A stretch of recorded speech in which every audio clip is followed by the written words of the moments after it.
बहुत समय पहले की बात है। फारस के एक गांव में अली बाबा नाम का एक गरीब लकड़हारा रहता था। वह दिन भर जंगल से लकड़ियां काटता और उन्हें बेचकर अपनी गुजर बसर करता था।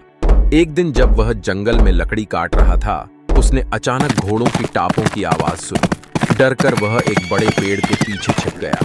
उसने देखा कि 40 डाकुओं का एक गिरोह भारी बोरों के साथ वहां आया। डाकुओं का सरदार एक बड़ी चट्टान के सामने खड़ा हुआ और जोर से बोला, खुल जा सिमसिम। अचानक वह चट्टान अपने आप सरक गई और अंदर एक गुफा का दरवाजा खुल गया। सभी डाकू अंदर चले गए।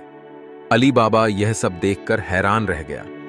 थोड़ी देर बाद जब डाकू गुफा से बाहर आए और दरवाजा फिर से बंद करके चले गए, तो अली बाबा ने मौका देखकर उस गुफा के पास जाने का फैसला किया।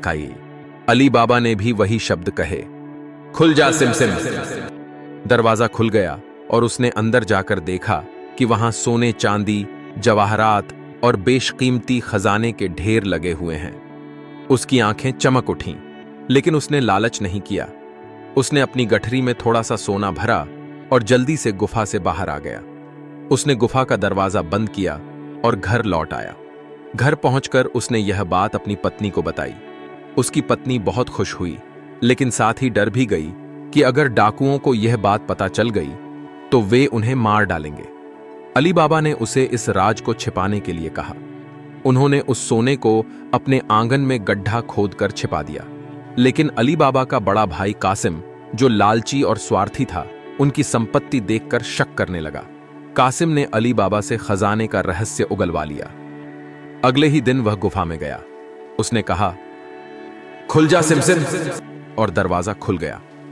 वह अंदर गया और खजाने को लूटने में इतना मग्न हो गया कि उसे समय का ध्यान ही नहीं रहा। जब बाहर जाने का समय आया तो वह घबरा गया, क्योंकि वह कबूली शब्द भूल गया था। तभी डाकू वापस आ गए और उसे गुफा में पकड़ लिया। उन्होंने कासिम को मार डाला। जब कासिम वापस नहीं आया तो अली बाबा उसे ढूंढने गया।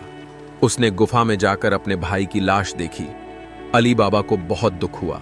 उसने कासिम की लाश को घर लाकर गुप्त रूप से दफनाया। अब अली बाबा को डाकुओं से सतर्क रहने की चिंता सताने लगी। दूसरी तरफ डाकुओं को शक हो गया कि उनके खजाने का राज कोई और जान गया है। डाकुओं ने अली बाबा को ढूंढने की योजना बनाई। उनके सरदार ने तेल के घड़ों में अपने आदमियों को छिपाया और खुद को तेल का व्यापारी बताकर अली बाबा के घर पहुंच गया। लेकिन अली बाबा की वफादार नौकरानी मरजाना ने उनकी साजिश पकड़ ली।